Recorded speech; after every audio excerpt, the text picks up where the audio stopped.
Have you ever had that feeling?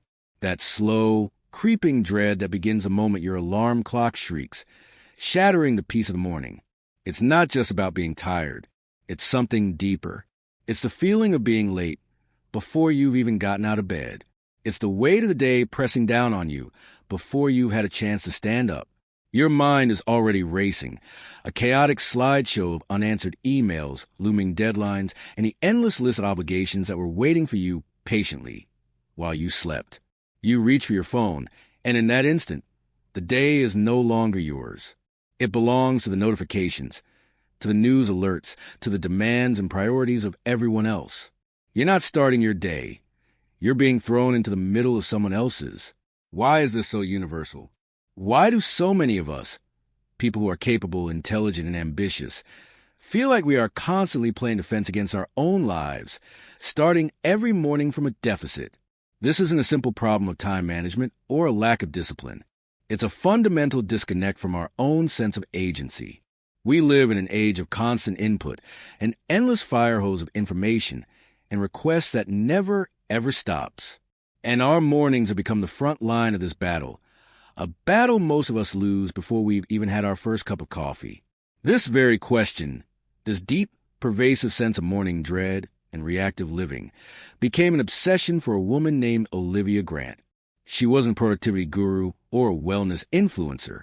She was someone just like us, someone who felt this disconnect in her bones, and it drove her to embark on a journey, not just to manage her mornings, but to understand their hidden power.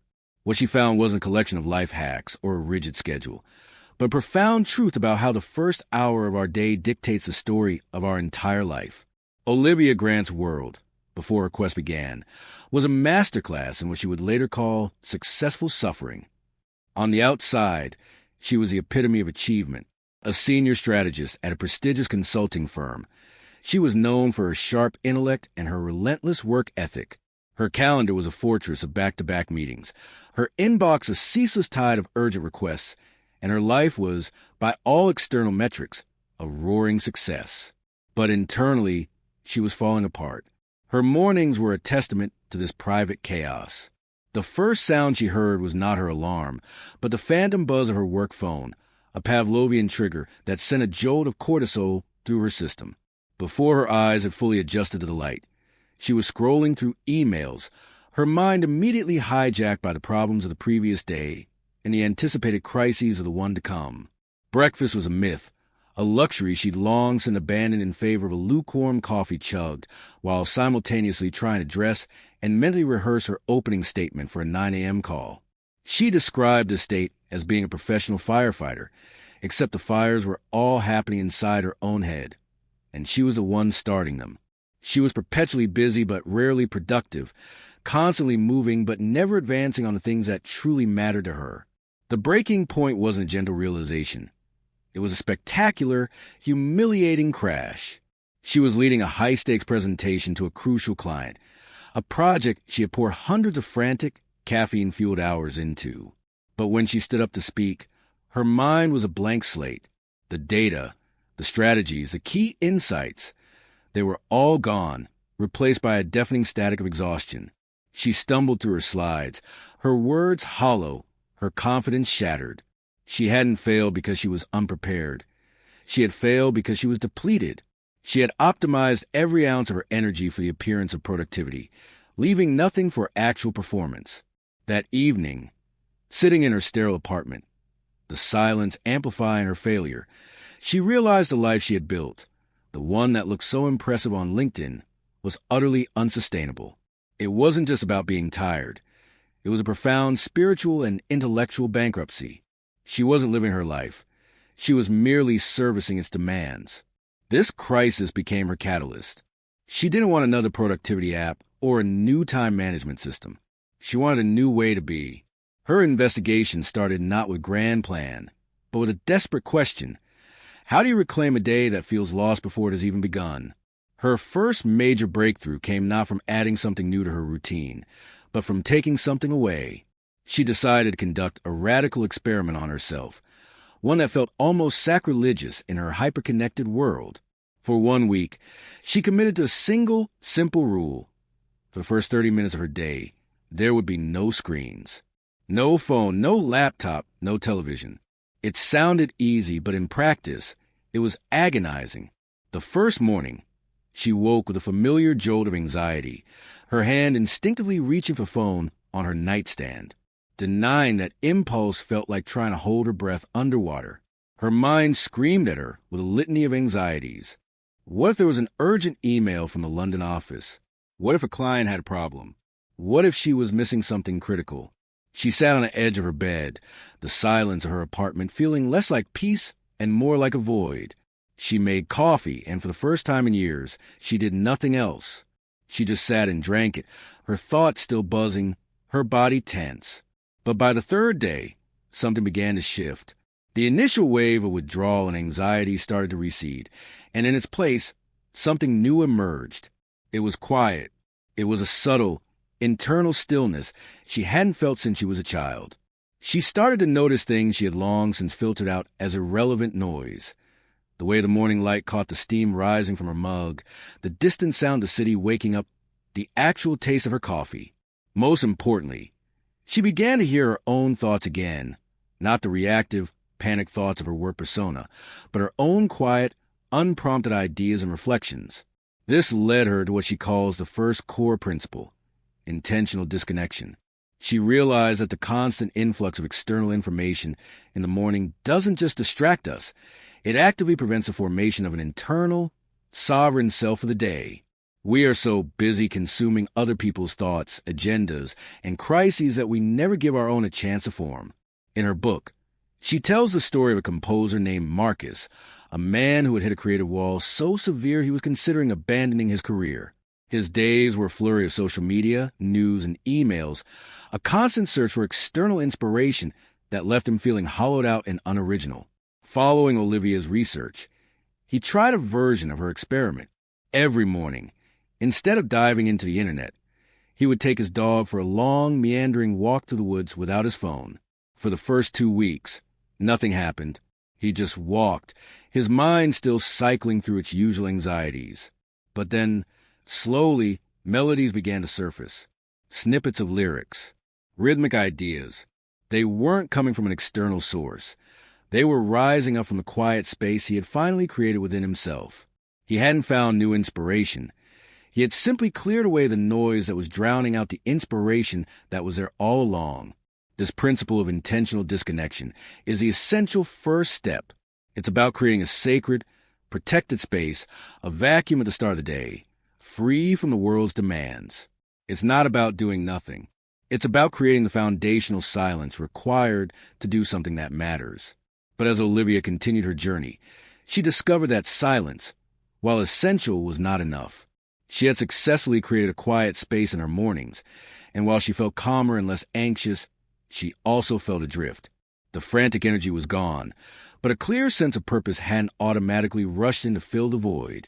Her days were less chaotic, but they were still largely reactive. She was a calmer firefighter, but she was still, fundamentally, just putting out fires as they appeared. She might be starting her day with a quiet cup of coffee, but the moment she opened her laptop, the external world's agenda would once again take over, and she'd find herself at 5 p.m. wondering where the day had gone. This frustration revealed a crucial flaw in her initial understanding. Disconnection created the opportunity for a better day, but it didn't guarantee it. There was a missing piece to the puzzle. This led her to a deeper investigation, a series of interviews with people who weren't just calm, but were consistently astonishingly effective in their fields. Surgeons, elite athletes, artists, and CEOs.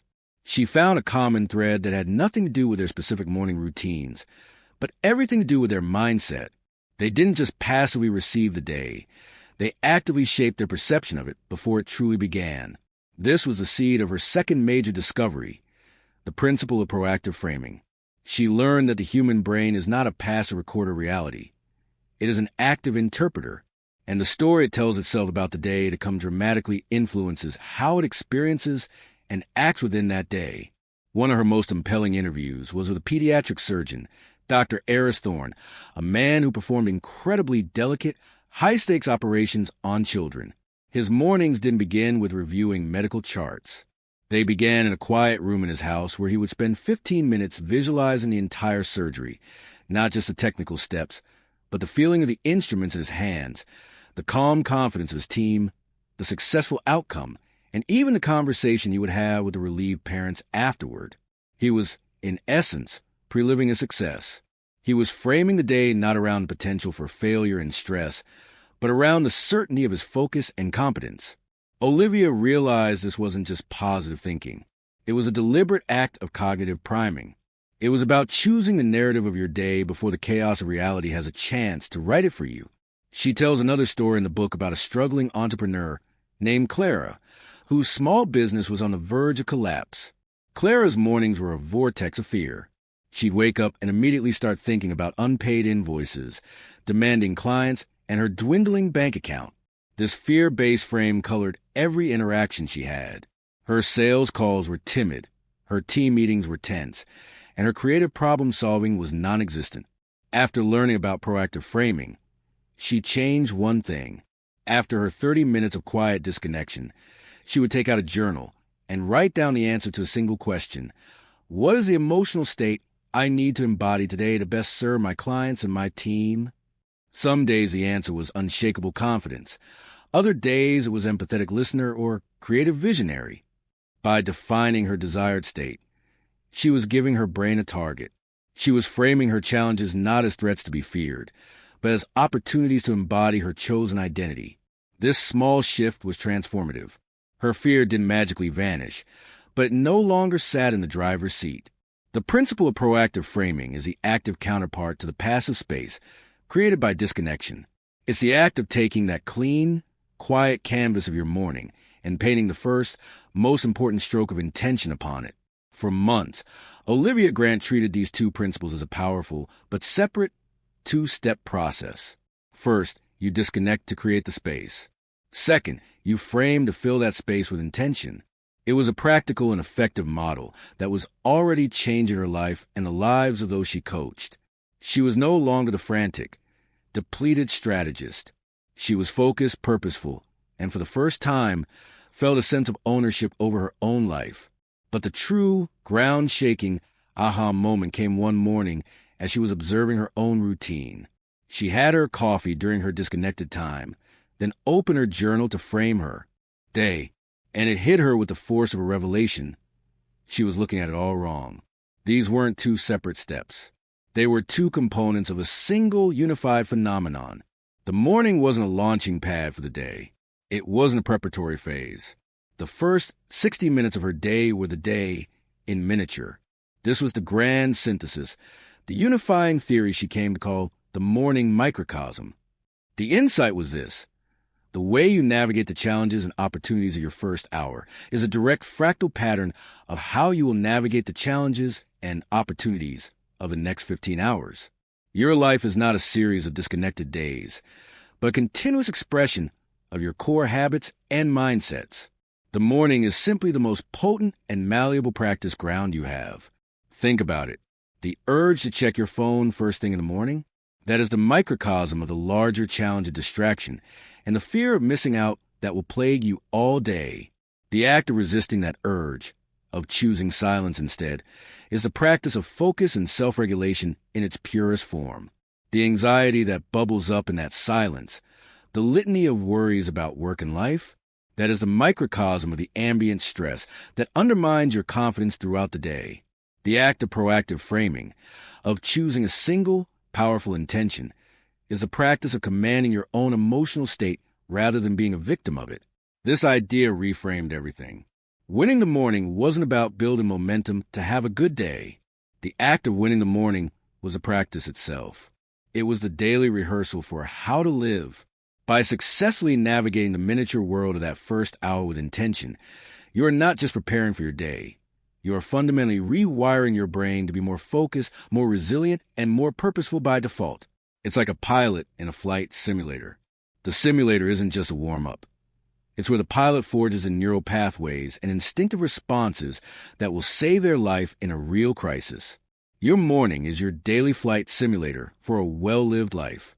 This grand idea, the morning microcosm, is the heart of her work because it transforms a morning routine from a chore on your to-do list into a profound act of identity formation. It's not about what you do. It's about who you become in the process of doing it. So where does this journey, Olivia Grant's journey from a life of frantic reactivity to one of profound purpose, leave us?